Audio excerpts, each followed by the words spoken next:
Hello, my melanated family. I was asked a question. It says here, it's asking me if I think the Bible is a prophecy for today's time, and the answer is yes.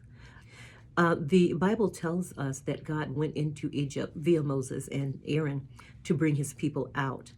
And when after rescuing them out of Egypt, he gave them some rules to live by. Like, okay, Israel, my Hebrew people, you're going to live by these rules. No lying, no cheating, no stealing, uh, no coveting, all of these things, and have no other God before me. So he's giving them these commandments. And upon doing that, God has taken his people, he's guiding his people to a wonderful place where he is going to oversee them. Now, what's the purpose in all of this? The purpose in all of this, Israel is chosen to live a holy life. So what God is telling us there is that, Israel, I've chosen you to live a life of honesty, a life of love, kindness. You're going to live a superior life. And not only are you going to live this life, I'm going to be with you while you live this life. And the entire world is going to see you living this life, because you have all of these different creations. I'm just going to drop this in right now so that you'll get an understanding of what's going on. All of these other creations are in the world. All of these other creations have gods. The Bible tells us that some of these gods were ruling wickedly, you know? So you've got a wicked set of people, for example. This God has a wicked set of people, and he's allowing his wicked set of people to prey on this set of people by this God. And then this God's losing to this God. It's like bullies. It's the best way to explain it. You've got this neighborhood bully that's preying on another set of people who aren't bullies, And so you have these gods ruling wickedly, and you have God saying to them, again, over in Psalms 82, you have God saying to them, stop it, stop ruling wickedly. And then further down in that verse, I think it's in verse 8, he says, I've got to find a way to end this. And I'm paraphrasing, so I'm going to have to find the verse and put it here.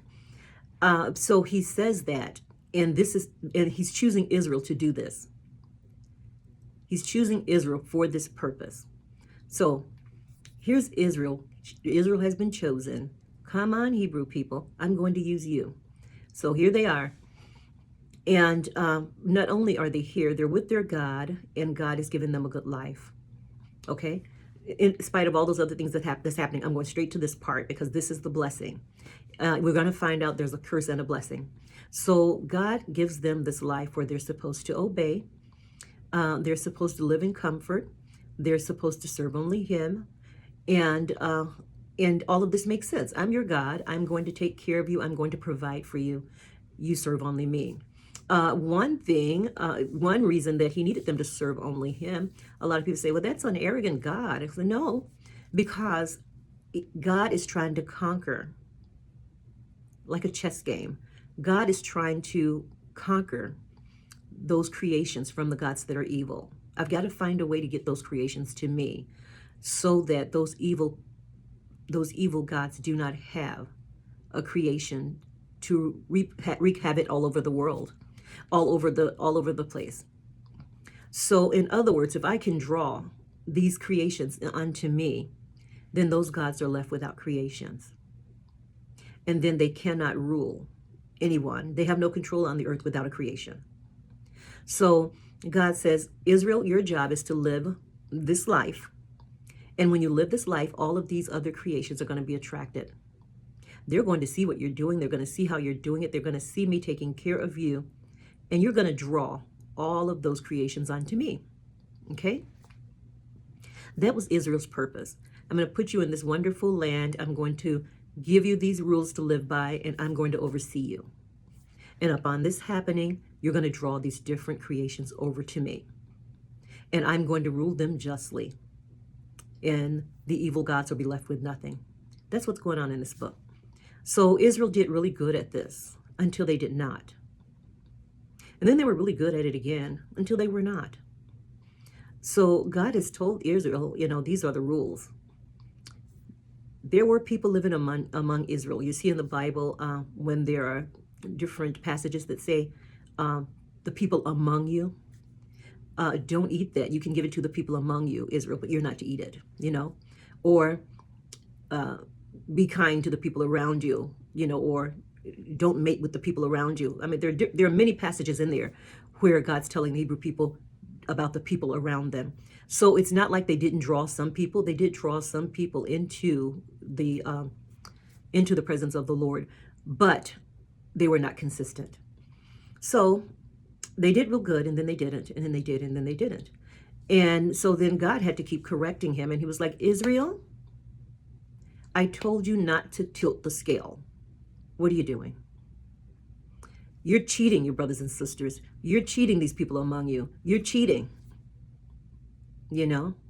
So here Israel is. We're trading, but I'm going to tilt the scale to my favor. And God's like, no, I ask you not to do it. Or Israel, I told you not to lie. Or Israel, I told you not to let my daughters marry these men. They'll go off with these men, and then they'll end up serving the gods of these men. Don't give my daughters to these men. Sons of mine, come on, don't marry those women. You will go off with those women and you'll serve their gods. I need you to stay here. I need you to marry each other. You're a big group. And Israel did well, and then they didn't. And yes and no. So finally, God gives up on that and says, okay, Israel, I'm through playing with you. You think this is a game. So God had a plan A and a plan B. And that was the blessing, and that was the curse. The blessing, you live here in comfort. You do the things I tell you to do. You behave the way I tell you to behave. You attract the people from the outside, and you draw them unto me. And when they're in my care, they're going to be treated fairly and justly. But keep in mind, Israel, they're not you. Follow my rules. Do as I say. And Israel did good, and they didn't. So God goes to plan B, because he says, you're in a place. You're in the tropical, beautiful land. Your hair is moist, and your skin is glistening, and everything is wonderful. You have crowns and jewels, and you're able to trade, and other people have to, you're the prosperous one in this trading, you see? And but now you're going to lose all that, Israel, because here's what's going to happen. You are going to go into captivity. And I've warned you about that. And I've warned you about that. Because you cannot remain consistent and follow these rules. And therefore, you are not drawing all men unto me. And that was your job, Israel. So, here's what God said is going to happen to Israel. And here's how it happened. History tells us that our African brethren nations stored us in a dark, dry well. And we remained there until they sold us off to the enemy.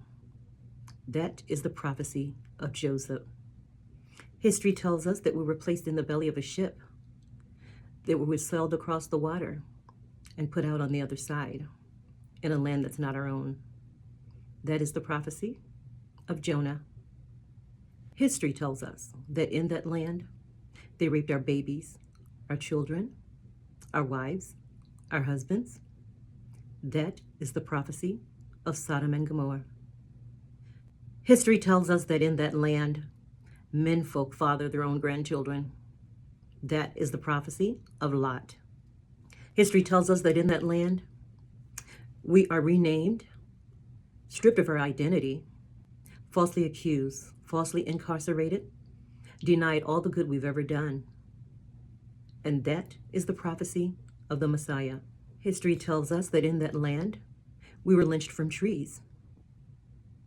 They cast lots for our clothing, and they had a celebration while doing so. That is the prophecy of the crucifixion.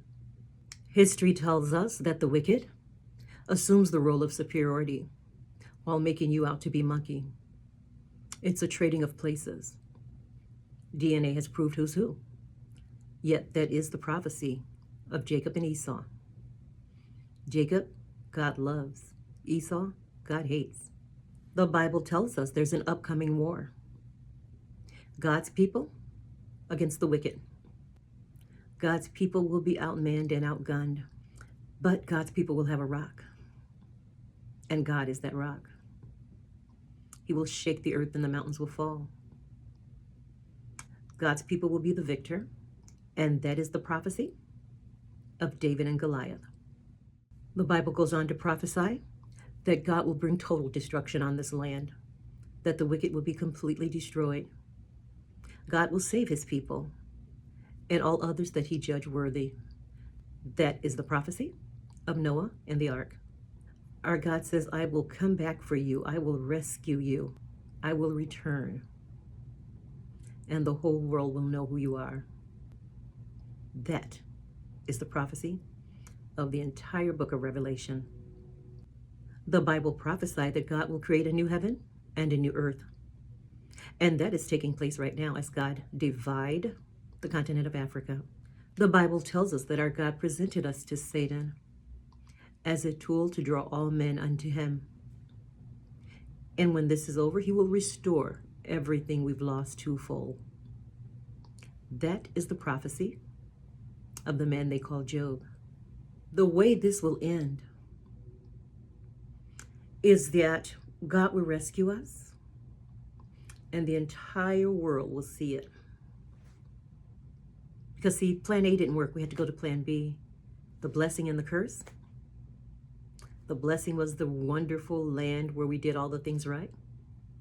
And the curse was, oh, now you're going to go into captivity, Israel.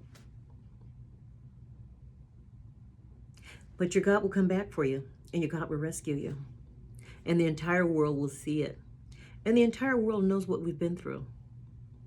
They've watched. They haven't done anything, but they've watched. And they're going to see our rescue. And they're going to see the destruction of others. The wicked will be destroyed. And when the world sees this and have a change of heart, they're going to want to go where we're going. They're going to want to go to our God. So in the end, Israel, you will draw all men unto your God. That was your purpose. And God kind of says, well, it didn't work this way, but I'm going to try it this way. And you will draw all men unto your God.